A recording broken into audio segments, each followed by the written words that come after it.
बस में बैठा एक आदमी अचानक एक खौफनाक मंजर देखता है। सड़क की मरम्मत कर रहे मजदूरों ने जमीन में एक बड़ा गड्ढा खोद डाला। टेडी के मन में अचानक एक अनजाना डर बैठ गया, क्योंकि जब भी वो इस 100 मीटर ऊंचे पुल से गुजरता था उसे पुल में हल्का हल्का कंपन महसूस होता था। उसे हमेशा लगता था कि ये एक कमजोर कंस्ट्रक्शन है जो ज्यादा देर टिक नहीं पाएगा। वो दिल ही दिल में दुआ कर रहा था कि ड्राइवर जल्दी से इस खतरे वाले एरिया को पार कर ले, लेकिन किस्मत ने साथ नहीं दिया। सामने किसी गड़बड़ी की वजह से बस को रोक लिया गया। मजदूरों ने रास्ता बंद कर दिया और टेडी के दिल की धड़कनें तेज हो गईं। तभी बाहर तेज हवाएं चलने लगीं और मजदूर घबरा गए। पुल फिर से डगमगाने लगा और टेडी को सामने का नजारा देखकर समझ आ गया कि कुछ बहुत बुरा होने वाला है। वो जल्दी से अपने साथियों को आवाज देकर बस से उतरने को कहता है। इसी बीच डरी हुई श्याना रोड की हालत देखे बिना किनारे से गिर जाती है। उसका बॉयफ्रेंड गोल्डन रिट्रीवर गम में डूबने से पहले ही टेडी उसे खींचकर वहां से ले जाता है। इस बीच बस में बाथरूम से लौट रहा कॉर्गी पूरी सिचुएशन से अनजान था। उसके लिए जैसे पूरी दुनिया ही पलट गई थी। पुल की सतह टूटने लगती है और लोग इधर उधर भागते हैं। हाई मायोपिया वाली शिशु की ऐनक गिर जाती है, जिससे वो कुछ भी साफ नहीं देख पाता। टेडी अपनी गर्लफ्रेंड पोमेरेनियन को लेकर भागता है, लेकिन बीच रास्ते में पुल 2 हिस्सों में बंट जाता है। अब उनके पास बच निकलने का बस एक रास्ता है, नीचे लगे रेलिंग से होते हुए सामने वाले हिस्से तक पहुंचना। टेडी पहले पोमेरेनियन को भेजता है जो डर के मारे कांप रही होती है, लेकिन उसके मोटिवेशन से वो पार कर लेती है। अब बारी थी शिशु की, जिसे अपनी कमजोर नजरों के चलते कुछ दिखाई नहीं देता। टेडी उसे दिशा देता है और पोमेरेनियन सामने से हाथ बढ़ाकर उसकी मदद करती है। तभी तेज हवा से रेलिंग टूट जाती है, लेकिन शिशु तैरना जानता था, वो बच निकलता है। इधर हालात और बिगड़ते हैं। टेडी का बचने का आखिरी रास्ता भी खत्म हो जाता है। स्टील के तार टूटने लगते हैं और कई लोग समुद्र में समा जाते हैं। एक गंजा आदमी जो खुद को भाग्यशाली समझ रहा था, एक उलटे तेल टैंकर के फटने से जलकर मर जाता है। टेडी देखता है कि गोल्डन रिट्रीवर अब भी जिंदा है और दोनों मिलकर सामने वाली रेलिंग पर छलांग लगाने की कोशिश करते हैं। स्पोर्ट्समैन गोल्डन रिट्रीवर आसानी से कूद जाता है, लेकिन कमजोर दिल वाला टेडी हिचकता है। गर्लफ्रेंड के हौसले से वो भी छलांग लगाता है और पीछे पूरी की पूरी ब्रिज ढह जाती है, जैसे किसी फिल्म का आखिरी सीन। हर किसी की मौत एक अलग अंदाज में होती है, लेकिन टेडी और गोल्डन अब भी खतरे में है। वो जिस रेलिंग को पकड़कर लटक रहे हैं वो कभी भी टूट सकती है। ऊपर एक ट्रक फिसलता है और उसके अंदर की स्टील रॉड्स नीचे गिरने लगती हैं। टेडी अपने साथियों को एक एक कर मरते देख रहा होता है और फिर वो खुद भी कूद पड़ता है। असल में ये सब टेडी ने पहले ही एक सपने में देख लिया था। अब वो जानता था कि जो कुछ हुआ वैसा ही असल जिंदगी में होने वाला है। वो पागलों की तरह बस में सबको चेतावनी देता है, लेकिन कोई उस पर विश्वास नहीं करता। मजबूरन वो पोमेरेनियन को जबरदस्ती नीचे खींचता है। उसके इस पैनिक से बाकी लोग भी डर कर बस से नीचे उतर जाते हैं। यही वजह बनी उनकी जान बचने की। वो सब उस वक्त के हीरो बन जाते हैं, लेकिन वो नहीं जानते कि ये राहत बस कुछ देर की है, क्योंकि मौत जिन लोगों पर एक बार नजर डालती है उन्हें छोड़ा नहीं करती। अब सब पुलिस स्टेशन लाए जाते हैं, जहाँ टेडी और उसके दोस्तों की बात कोई मानने को तैयार नहीं होता। एक्सपर्ट्स कहते हैं कि तेज हवा से ब्रिज ढहा, लेकिन पुलिस चीफ को लगता है कि बात इससे कहीं ज्यादा गहरी है। उस हादसे को पुलिस एक साजिश मानती है। इस तबाही ने सैकड़ों परिवारों को तोड़ कर रख दिया। ज्यादातर साथी उस हादसे में जान गंवा बैठे, लेकिन जैसे ही सभी श्रद्धांजलि सभा के बाद लौटने लगे, एक रहस्यमय व्यक्ति कान में धीरे से कहता है,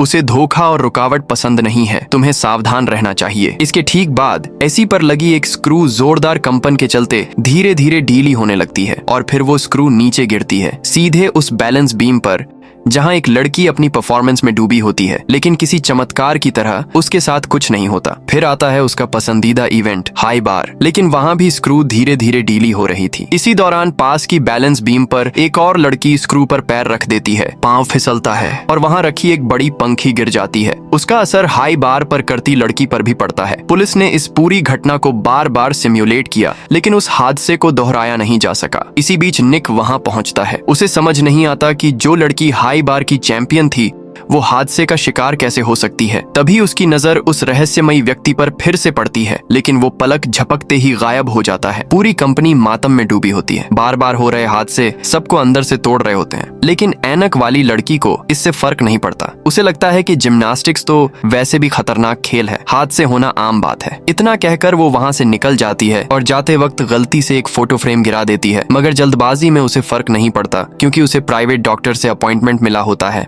वहीं दूसरी ओर कंपनी का एक और साथी मोटा लड़का अपने मरे हुए साथियों की चीजें चुरा लेता है। उसे एक डिस्काउंट कूपन मिलता है और वो पहुंच जाता है एक ऐसी जगह जहां सब लड़कियां बेहद खूबसूरत होती हैं। लेकिन जब वो एक रूम में आता है उसे लगता है किस्मत चमक गई, पर तभी सामने आती है एक 50 साल की बूढ़ी औरत। वो मना करना चाहता है, तभी वो बूढ़ी औरत उसकी हड्डियों को अच्छे से मसाज देती है। उसे दर्द होता है और वो जोर से चिल्लाता है। कुछ देर बाद इलाज के नाम पर उसकी पूरी बॉडी में सुइयां चुभा दी जाती हैं। फिर उसका फोन बजता है, लेकिन औरत फोन उठाने नहीं देती और फोन मोमबत्ती के पास रख देती है। जैसे ही आखिरी सुई लगती है वो औरत लाइट डिम करके बाहर चली जाती है। तभी एक ठंडी हवा चलती है और गिरी हुई अगरबत्ती की राख उस अल्कोहल से भीगे कपड़े पर गिर जाती है। आग लग जाती है। मोटा लड़का चिल्लाता है, लेकिन साउंड प्रूफ रूम में कोई नहीं सुनता। वो नीचे गिर जाता है। पूरा कमरा आग की लपटों में घिर जाता है। मोटा लड़का किसी तरह आग से बच जाता है। वो सुख की सांस लेने ही वाला होता है कि तभी उसकी नजर ऊपर पड़ती है। एक छोटी सी मूर्ति सीधे उसके मुंह पर गिरती है और वो मर जाता है। पुलिस आती है मगर इसे एक हादसा मानती है।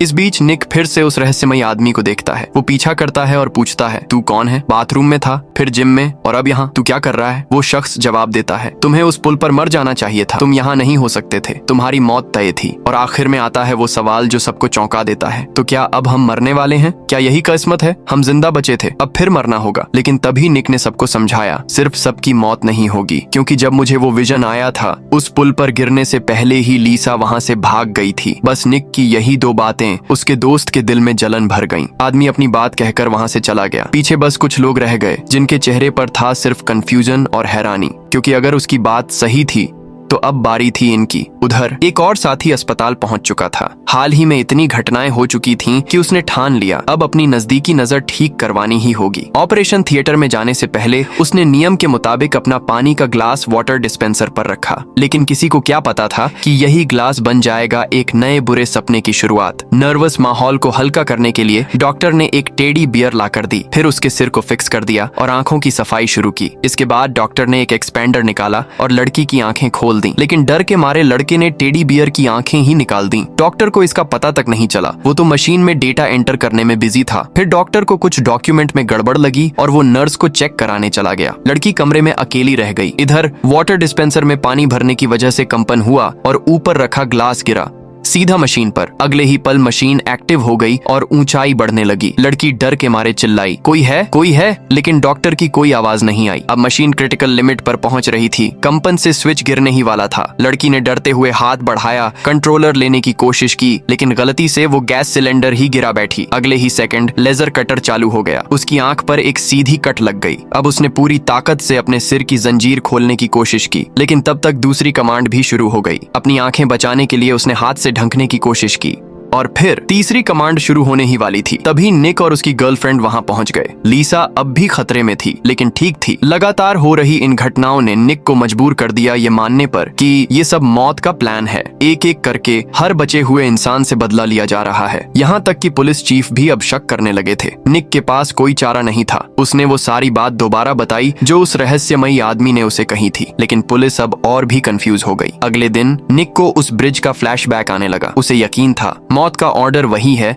जो उसके विजन में था। अब अगला नंबर था लिटिल ब्लैक का। वो फैक्ट्री में मॉनिटरिंग कर रहा था, तभी देखा कुछ मजदूर काम से बच रहे हैं। उसने जाकर फोरमैन को बताया, लेकिन तभी ऊपर से क्रेन अचानक चालू हो गई। लिटिल ब्लैक ने खतरा भांप लिया। उसने फौरन फोरमैन को धक्का दे दिया। बाकी लोग भी दौड़ते हुए आ गए। लिटिल ब्लैक सही सलामत था। ये देखकर निक ने राहत की सांस ली, लेकिन तभी उसके दोस्त को समझ आ गया अगर ब्लैक बच गया तो अगला कौन। और तभी बॉस आ गया। वो मान चुका था रहस्यमयी आदमी की बात सच थी। ब्लैक सच में बच गया था। अब नंबर था उसके दोस्त का। वो बातें कर ही रहे थे कि फैक्ट्री का मालिक वहां आ गया और निक से पूछने लगा, कोई मरा तो नहीं? निक बताता है, अभी तक तो सब ठीक है। तभी पीछे से एक चाबी सरकी और पंखे से टकराकर सीधा फैक्ट्री के मालिक के मुंह पर जा लगी और वो वहीं मर गया। ये देखकर सब डर गए। उसके बाद शाम को जब निक घर जा रहा था तो उसने देखा कि एक लड़की सड़क पार करने वाली थी। निक उसके पास गया। वो भी अब बचने की तरकीब सोच रहा था। उसने भी सोचा, अगर मैं किसी और की जान ले लूं तो क्या मैं भी मौत से बच सकता हूँ? उसने धीरे धीरे हाथ उठाए, लेकिन हिम्मत नहीं जुटा पाया। वो किसी बेगुनाह को नहीं मार सकता था।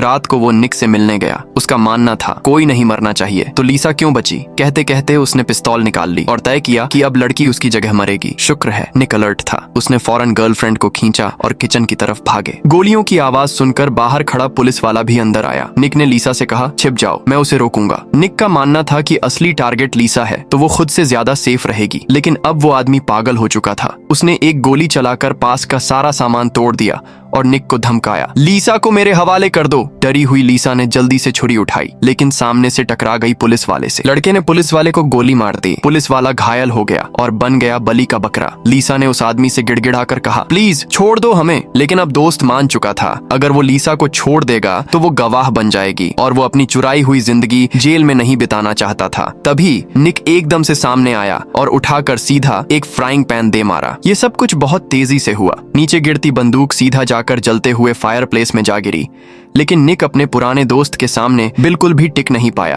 कुछ ही झटकों में उसने निक को बेसुध कर दिया। आदमी ने पास ही रखी एक तेज धार वाली रसोई की छुरी उठाई और अब वो धीरे धीरे लीसा की तरफ बढ़ रहा था। उधर बंदूक अब तक आग में पूरी तरह से तप चुकी थी, लेकिन ठीक उसी वक्त निक ने हिम्मत जुटाई और पास पड़ी एक लोहे की कांटेदार फावड़ा उठाकर अपने दोस्त पर हमला कर दिया। उसने उस लोहे की फावड़े से उसे खत्म कर दिया। आखिरकार इस पूरे खतरनाक हादसे से उनका छुटकारा हो गया। निक समझ चुका था कि यह एक बहुत भारी कीमत थी और उसका मतलब ये भी था कि अब उन दोनों के लिए सब कुछ पूरी तरह से बदल चुका है। इस दर्दनाक हादसे के बाद दोनों ने तय किया कि वो एक छोटी सी सैर पर बाहर निकलेंगे। जैसे ही वो जहाज में बैठते हैं तो निक देखता है कि एक झुंड हाई स्कूल के बच्चे वहाँ शोर मचा रहे थे और अजीब अजीब बातें चिल्ला रहे थे, जैसे कि उन्हें कुछ उड़ाना है या धमाका करना है। निक को लगा शायद ये कोई पागल ग्रुप है जो कोई ड्रामा कर रहा है, इसलिए उसने ज्यादा ध्यान नहीं दिया। लेकिन जैसे ही वो फ्लाइट में बैठते हैं और प्लेन उड़ान भरता है, निक के कानों में फिर से वही रहस्यमयी संगीत गूंजने लगता है। उसके चेहरे पर घबराहट साफ दिख रही थी और तभी बाहर खड़े उन छात्रों की आंखें आसमान की तरफ घूम जाती हैं, जहां से एक जोरदार धमाके की आवाज आती है। एक जलता हुआ आग का गोला आसमान से नीचे गिरता है और दूसरी तरफ एक छोटा सा टायर जो किसी विमान का हिस्सा था सीधा उस बार के ऊपर गिरता है, जहां ब्लैक नाम का एक आदमी अपने पुराने साथी की मौत का मातम मना रहा था। और इसी के साथ मौत ने आखिरकार अपना काम पूरा कर लिया था। KPI यानी किल परफॉर्मेंस इंडेक्स पूरा हो चुका था।